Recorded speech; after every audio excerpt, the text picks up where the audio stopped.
بران عزیز، ما بارهای بار از همین تریبون ها فریاد زدیم، ما حاجزانه دست بستیم.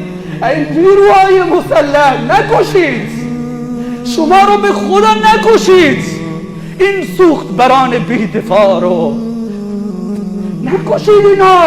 اینایی که به خاطر نان شبشون محتاجند، اینها رو نکشید. اما کجاست گوش شنوا؟ جهان پیر رعنا را ترحم در جبلت نیست. ز مهر او چه میپرسی؟ در او همت چه میبندی؟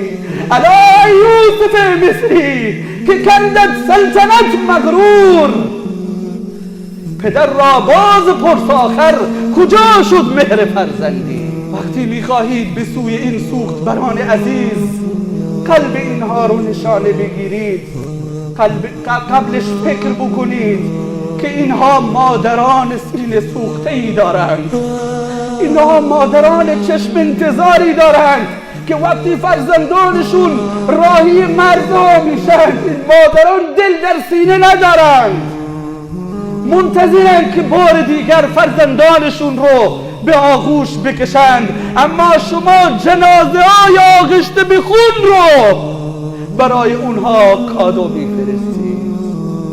وقتی میخواهید به سوی اینها شلیک بکنید، ای سربازان مسلح فکر بکنید که اینها فرزندان و زن و فرزندانی دارند، مظلوم و بی‌دفاع، که هرچند شما حقایق رو وارونه جلوه بدید، هرچند شما بلدید قانون رو چطور دور بزنید، اما اینهایی که دستشون به جایی بند نیست، اما قسم به خدا سینه های اینها مستقیم به عرش پروردگار میرسه. هر که خنجر بهر غیر الله کشید، تیغ او